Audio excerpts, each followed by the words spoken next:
what are the alternatives for charging your EV at home? Let's explore them. So, the first two alternatives I want to explore are your 110 volt outlet or a device called the Quick 220, which I'm going to talk about later. Of course, there's always a third alternative, which is the NEMA 1450 outlet installation in your garage. The NEMA 1450 is a 240 volts with 30 amperes that usually charges at around 20 or more miles per hour. But let's look at the first two. This is the most expensive option because usually it involves installation in your garage where the other ones don't. So in my case, for example, installing one of the NEMA ports in my garage is hard because my switchboard is not in my garage and it's not easy to get to, get an outlet, NEMA outlet. It would be quite costly because it's someplace else.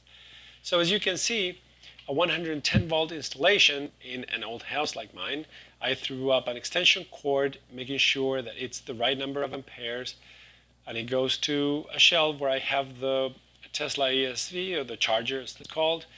And as you can see, I can take that, open up the charging port, plug it into my car, and you'll see how the green T comes up and it'll start charging.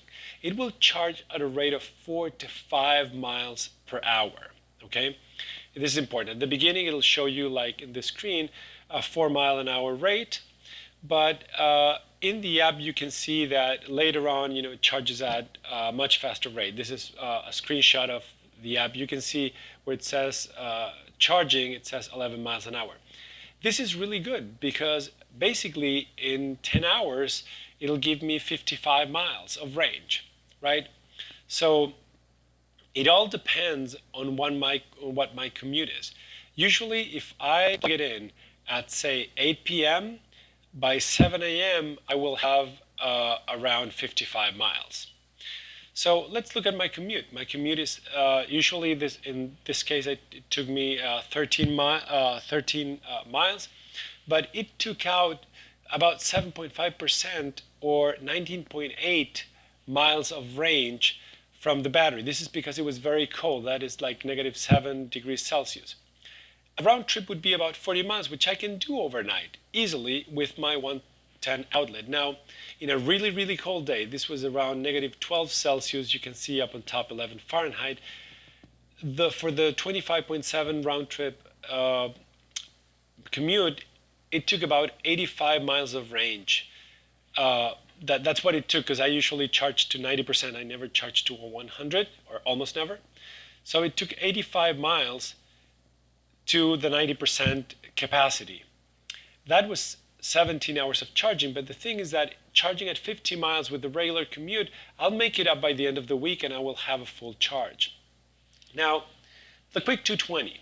This is a device that you connect to 2 outlets in your house and it produces 220 volt output. The key is how to make these connections. In my case, I bought a Quick 220 and I have the 2 cables that are running out of it are hooked up to 2 different outlets in my house. So first I connect the charger. You can do this in any order, by the way. So I connect the Tesla charger. And then I make sure that the cables that come out of it are connected to 2 different outlets in my house. The idea is that these 2 outlets have to be in what's called a different phase. How do you find outlets that are in a different phase? Trial and error. Nothing's going to happen if you hook them up wrong. So in my case, I have 2 of them hooked up to extension cords. One extension cord goes to the 110 outlet that I showed you earlier. Unfortunately, I found another 110 outlet just outside of my garage, like the first outlet that I see entering the room where all the shoes are left, right? Where all the shoes are kept. Once you plug it in, you go back to the Quick 220 device and you can see a couple of things happening. You see that the Tesla charger, for a better term, is on, and you see that there's a light on the Quick 220. That means it's ready to charge. Then I go and then it's just regular current of 220 volts. It still has about 12 amperes of current. So that doesn't increase, only increase the voltage. Now I can connect it to the car, and now it's blue. In this video you can't see really well, but that is green. And it's charging, and it charges at around 11 miles of range per hour, which means 55 miles, 55 miles in 5 hours. So it basically reduces my speed of charging by half. And that, I'd say, is pretty good for my needs. It's extremely reliable. It will only be working for 5 hours at max, so it's fine. So my take on this is the following. I lived with charging at 110 for many, many months before I bought a quick 220. Why did I get a quick 220? Like I said, because my garage is far away from the breaker box, and it would cost a lot to throw a NEMA outlet in my garage. So I thought, well, maybe I'll spend the money eventually, but right now the quick 220 is a great solution. Why did I switch to the quick 220 when actually 110 volts was fitting my needs perfectly? The reason was time, and in this respect. The 110 volt outlet kept the circuit on my garage almost maxed out in terms of current for about 10 hours. Whereas the quick 220 maxes out 2 circuits in my house, but for a much shorter time.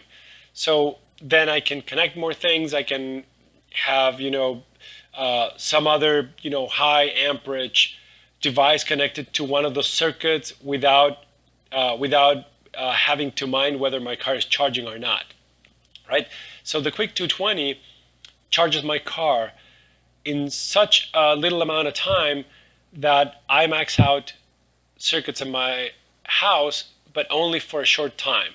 Whereas 110 volts, I was maxing out one circuit in particular, the garage, but for a very long time, and I didn't want to have that just in case I had to hook something up, or I don't know, the garage opener was opening too many times, and so on and so forth. Eventually down the line, I will install a NEMA 1450, but for now, the Quick 220 is behaving wonderfully. I've had it for 3 months now, no complaints. Bye. I hope you like this video and that it helped you make up your mind as to what source of charging you want to use.